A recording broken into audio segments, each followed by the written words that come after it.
Hammersley Homes is a charity based in Lymington, and we provide long-term outreach support for adults with enduring mental illnesses, conditions such as schizophrenia, psychosis, bipolar disorder, anxiety, and enduring depression. Our mission is to help them maintain stability, independence, and connection in their communities. So our aims are all about reducing isolation, preventing relapse or hospital readmission through mental health crises. As our outreach service was expanding, we reached a point where we felt like we needed to strengthen our fundraising strategy and to make the service more sustainable. They asked for an on-call with a fundraising expert to give them some guidance and advice as to how they should approach fundraising. Being a small charity, you don't always have access to that kind of high-level business expertise, which the Cranfield service allows you to access. Sue is very good at making sure everything does stay on track. I mean, I think most small charity leaders will agree that you're often spinning many plates, and sometimes it's very easy to let these bigger pieces of work sort of slip to the bottom of the pile. But having Sue there to sort of check in and, make sure it was all going as it should be and that we were, meeting those deadlines certainly helped. And, Sue's always really friendly and lovely.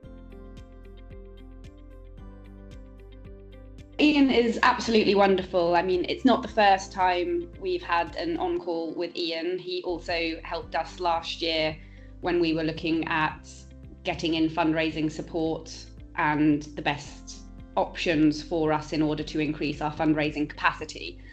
This time around was obviously to help me refine the fundraising strategy.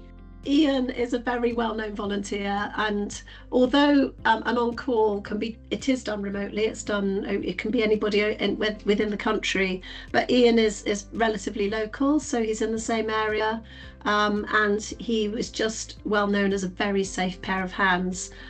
His background is as an independent fundraising consultant. He has masses of experience across all different sizes of charities, and he speaks a lot of common sense. The last decade of my professional life, I was basically a fundraising director for several hundred small charities. I was their only paid professional. My job was to keep several hundred volunteers eyes fixed on the ball of raising money. Ian did go above and beyond as well, because not only did he help advise on the fundraising strategy when I was talking about how we're over-reliant on grants such as the National Lottery, who fund us at present, and we're reapplying to them. He then sort of went beyond the scope of the original call and also did a proofread of my lottery stage 1 application and provided some valuable insights towards that as well.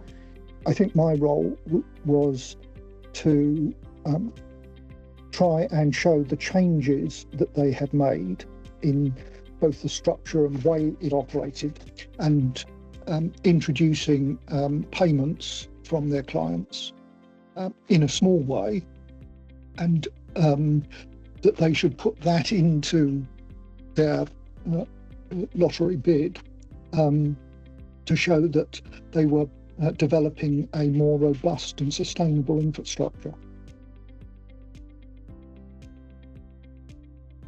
This support has really made a real difference for us, not just in the documents that we've now produced, but it certainly helps us internally to feel more confident about our direction and our approach to fundraising.